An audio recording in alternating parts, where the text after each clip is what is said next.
she was groomed to be used by him as a wife, a mother, and a queen. And also, side note, I'm so happy that Keisha Cole was not in this episode. He got bitched and punked out by a 3-year-old.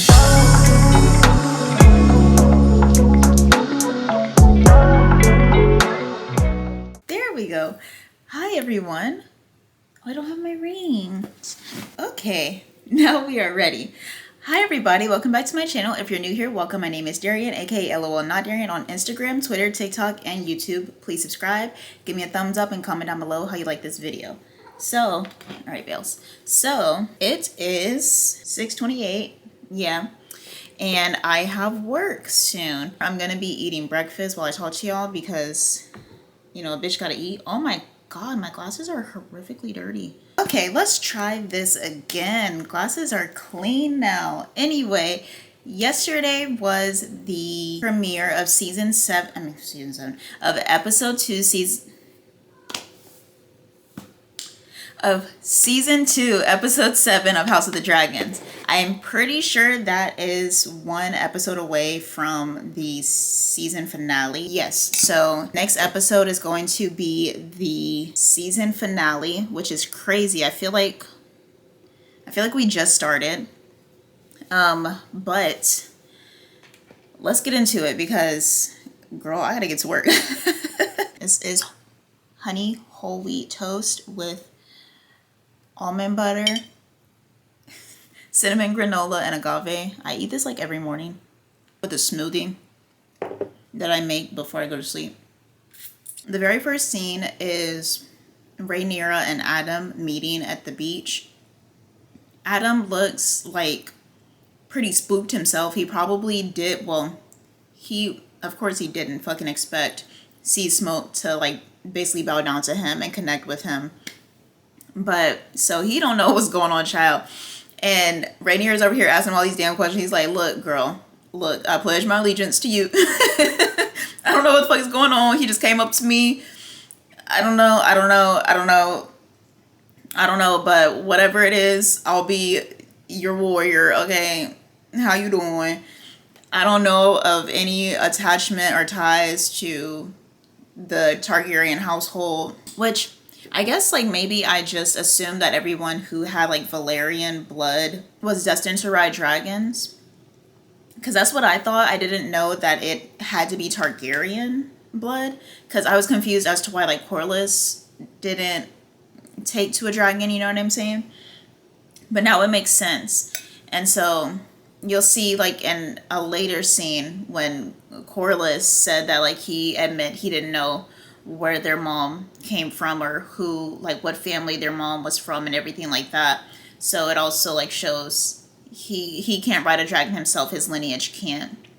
He's just supposed to be of the sea or whatever. But also, side note, Sea Smoke is so pretty. She is so pretty.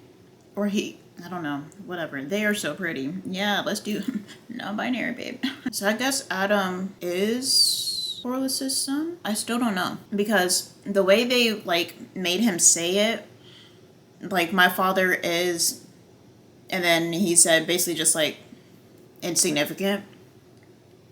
It makes me wonder if he is Corlys' son and he's just, like, protecting the truth or whatever. Or, I don't know. I feel like he might be Corlys' son.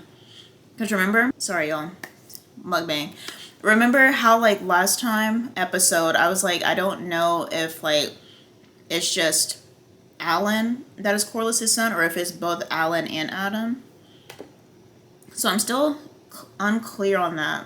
And I want to Google it, but at the same time, I feel like I want to Google it because I feel like I've missed something, but at the same time, I feel like it might be something that they genuinely just have not said yet, and that's the whole point of them, like, you know, being obscure about it. The next scene is Alicent getting first aid treatment from the Grand Maester. She had, like, a cut or whatever on her hand, and I think it was from, like, the riots that had happened or whatever. And she was just basically saying, like, how she needs to get out of the castle. She's, like, you know, just feeling very useless in a way. Like, now that she's been dismissed from the court by her son, she really just feels like she's blowing in the wind, basically, and she doesn't have any place at the castle because she's either been serving in the house, as the mom, or she's been serving at the throne instead of Viserys. And so now that she has neither one of those, and she also doesn't have like a seat at the court to even just give her knowledge and her wisdom, she feels aimless. So she's just like, what's next for me, basically. She's basically having a fucking midlife crisis right now. This movie is thick as shit, thicker than Meg. I just feel bad for her. I always feel bad for Alicent. She just keeps getting dealt the shitty hand. And it's also like, we could go a little bit deeper and even say how, like, ever since she was a child, she has been used as a pawn by her dad.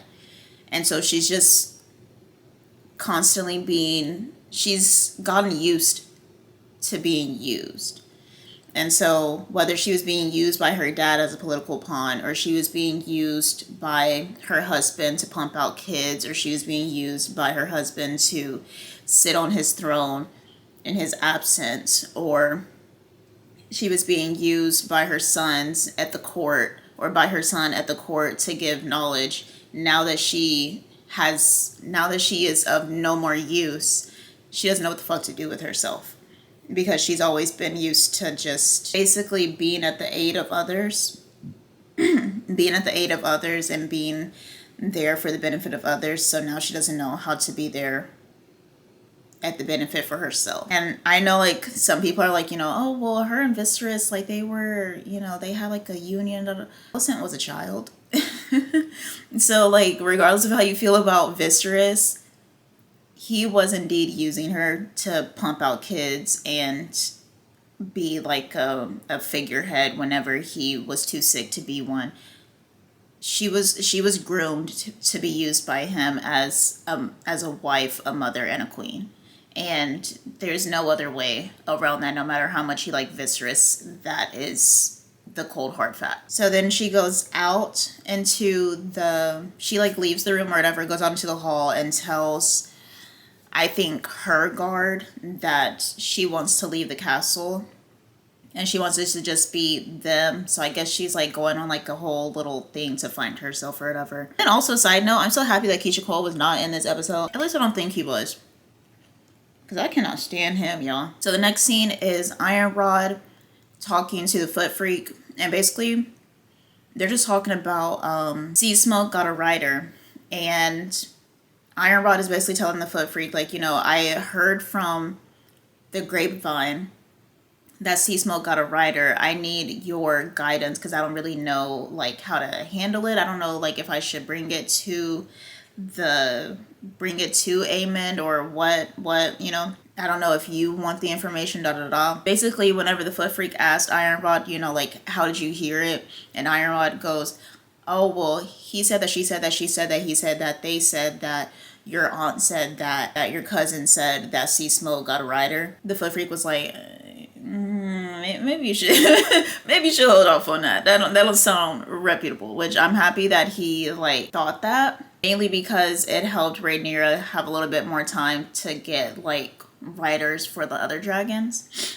And then also a small part of me before, like, obviously the end of the episode, a small part of me thought that he was trying to, at first I thought that like the Foot Freak was trying to keep that information for himself so that he could use it to levy a King's Hand position with Aemond, but he truly just didn't believe that it was reputable. Then we see, at the end of the episode, he like didn't tell Aemond, and Aemond was like, fucking gobsmacked when he saw a dragon rider that was not Rhaenyra or her kids. So then the next scene is when Corlys finds out that that Sea Smoke had a new rider, and the court's kind of like freaking out. Basically, they're like upset because it's a lowborn person that's riding the dragon or whatever.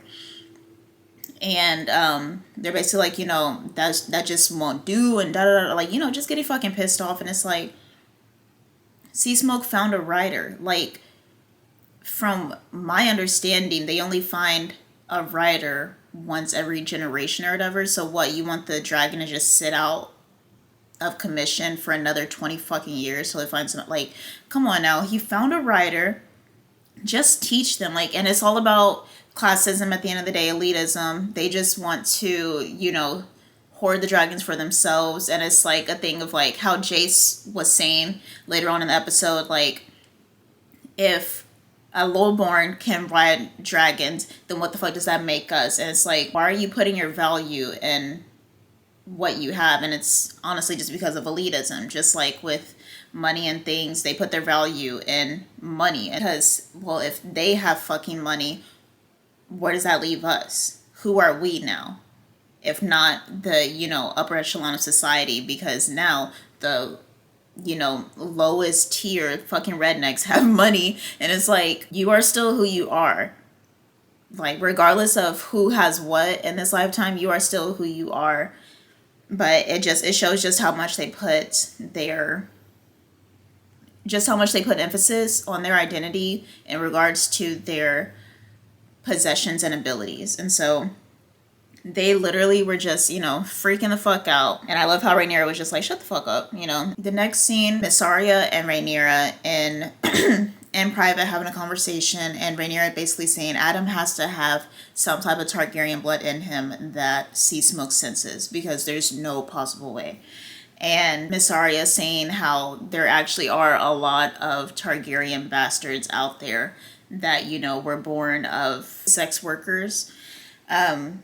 Because Targaryen men love them some sex workers. And so she was basically saying, like, there are a lot of them out there.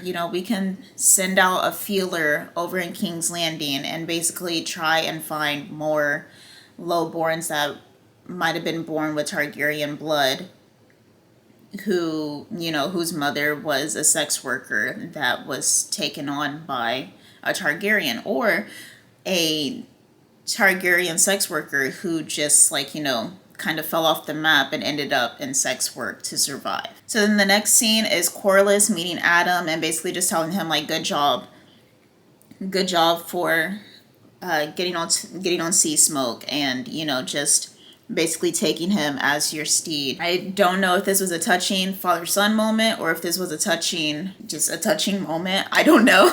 I don't know. I feel like they have to be related. I feel like that has to be his dad. I feel it.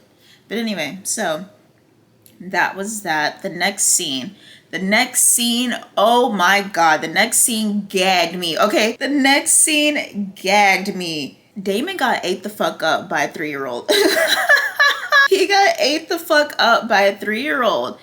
He got ate the fuck up. Oh my god, he got ate the fuck up. He literally had to sit there and eat his words. That shit was so fucking funny, y'all. Oh my god, when I tell y'all, I was gagged the entire time. Like, he got bitched and punked out by a 3-year-old in front of bro. Oh my god, that shit was hilarious. That's all I can say. That shit was hilarious. He got gagged the fuck out. Basically, Lord Tully's heir came to talk to Daemon, and the heir was basically like, I'm gonna call him Lord Tully because he is essentially the new Lord Tully. Lord Tully was having the conversation with Daemon, like, yes, I still pledge allegiance to Rhaenyra, blah, blah, I will reunite the realms. It is a little bit hard, or reunite, the Riverlands or whatever. It is a little bit hard because you had them niggas out there killing our kids and our children. I mean, our kids and our women.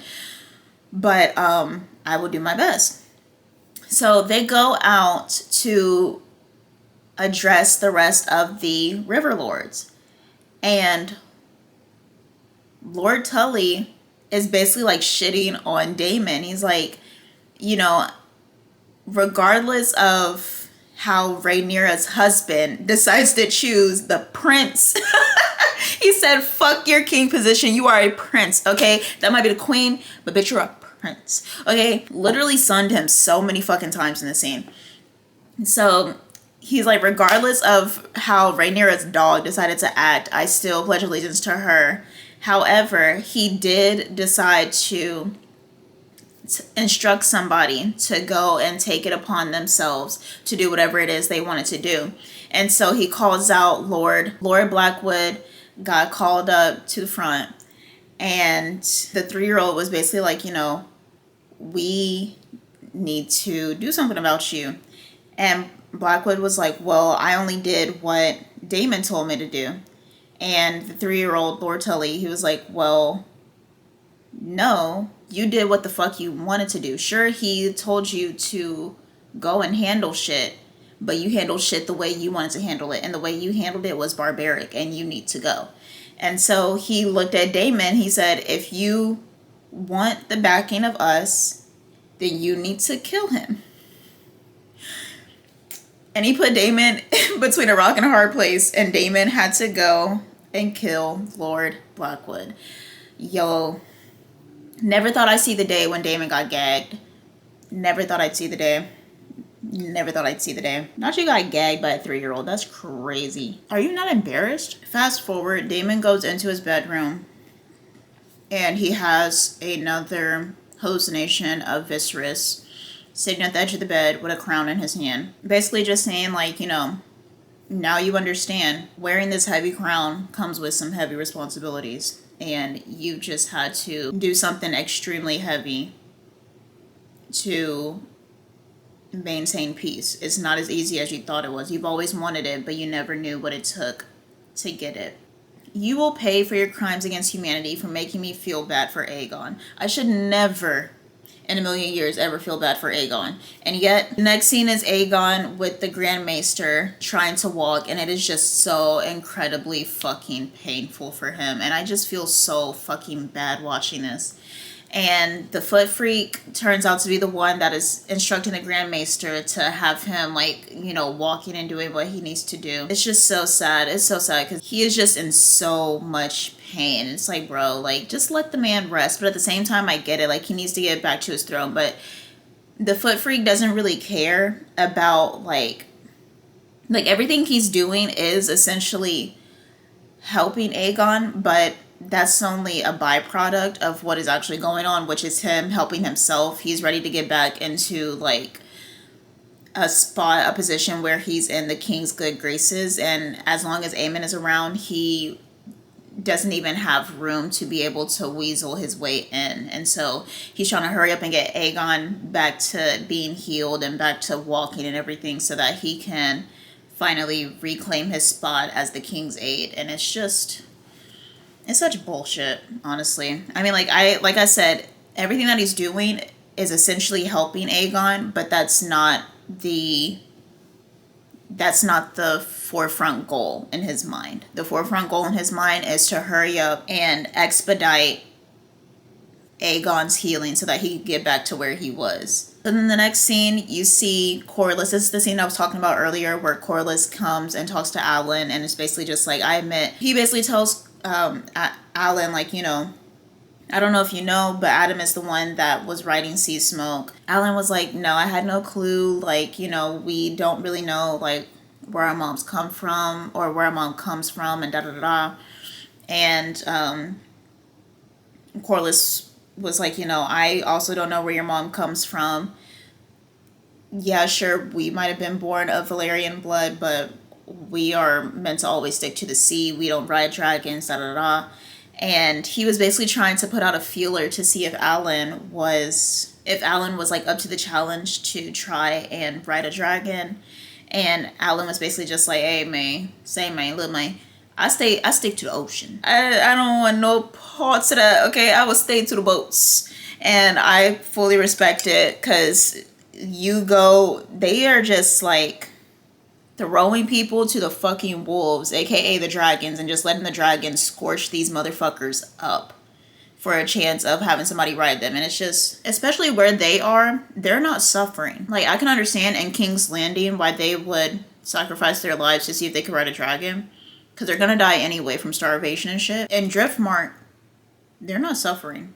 They're happily living in their nice, beautiful homes. They got fish, they got food, they good. So why on earth would anybody who lives in those conditions volunteer for tribute? You know what I mean? It doesn't make sense. So, of course, Alan's like, nah, I'm gonna stay to the boat. I'm okay. Let me drive the boat. Next scene, and I knew it was gonna happen. Well, it hasn't happened yet, but the next scene we see Rhaena going and searching for the wild dragon after being kicked out of that kingdom. I forgot what it's called. I'm sorry, y'all. I'm so bad with names. And it's so many places in this, like, there's so many places, so many faces, so many, like, but they're being kicked out of the kingdom, sent to a different kingdom. And as soon as the doors close, she goes and starts searching for the wild dragon, which I understand. It's kind of feeling eerie though, and I am like really hoping that she's actually able to mount the dragon and ride the dragon and it doesn't turn into her losing her life, which I feel like I really hope they don't do, because not only would it be sad, but it would be unnecessarily sad and pointless, mainly because we are not like super attached to Rhaena. And even if they tried to like jam pack the last episode with interactions with Rhaena, it still wouldn't feel as tear jerking as I know they would try to make it, because there's not that many interactions with her just yet. So I really hope if she does go and approach the dragon, she actually does mount the dragon, because she doesn't have enough screen time for them to really evoke the type of emotions that TV shows want to evoke whenever they show deaths on screen. So I'm really hoping they don't kill her off. She still has so much more potential and so much more, just so much more growth to do in the show. So much more character development, so much more just like growing on the viewers before her time is up. So like fingers crossed they do not kill her off. I'm so worried for her. I'm so worried for her. Yeah, so the next scene is the scene that I was telling y'all about, where Jace was like, you know, in Rhaenyra's office throwing a fucking fit because, well, if they have dragons, if the poor people have dragons, what does that make me? And it's like, bro, shut up. Like, you are still the heir. Like, we need help. We need help. Daemon is not coming back. We don't know where well, we know where he is. They know where he is. But, like, she can't go and get him. She sent somebody to go get him, but who knows how long that'll fucking take. And I get it. He's still a kid. So he's still just, like, you know, he's a kid that has been basically adultified because of the circumstances. But it's also just like, if you want to be a grown-up so badly, then you need to start thinking like a grown-up. This is the only way we can win. Just like Rhaenyra said, this is the only way that we can win without any major casualties. Like, if we go dragon for dragon, they only have, what, 2 dragons? Maybe 3? You know what I'm saying? But we'll have 5. We can actually fight with 5 dragons. Like, can you please just let me do this? You know what I mean? And like I said, it's all about, like, you know, elitism.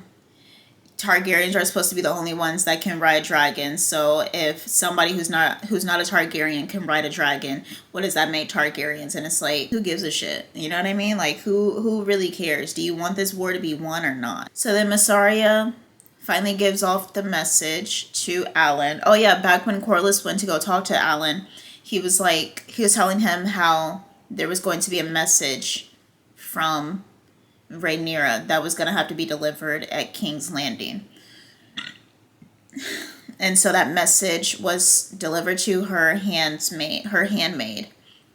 And it was basically just like about, like, if anybody thinks that they have any Targaryen blood in them, they can come seek refuge at Driftmark and try and stake their claim at a dragon. So that whole thing is going on. And then that's when we finally find out the whole reason that we were getting camera time from that couple that had the dying daughter, who actually did end up dying, rest her soul.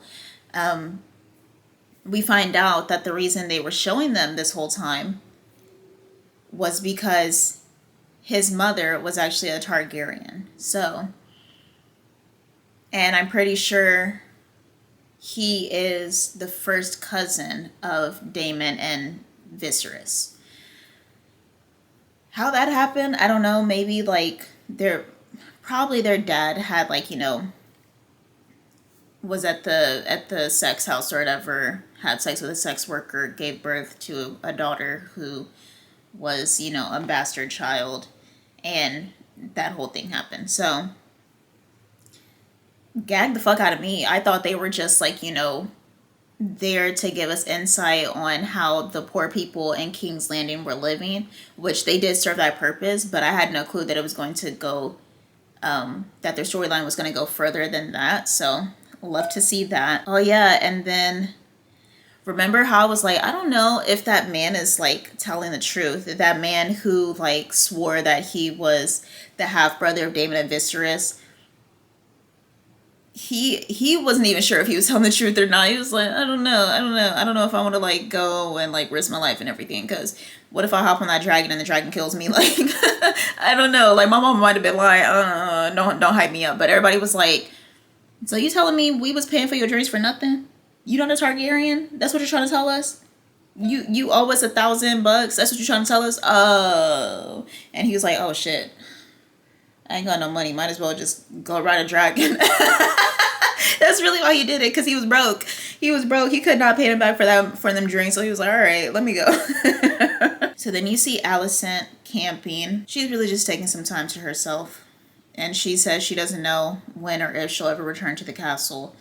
Like I said, she's just going through her midlife crisis shit.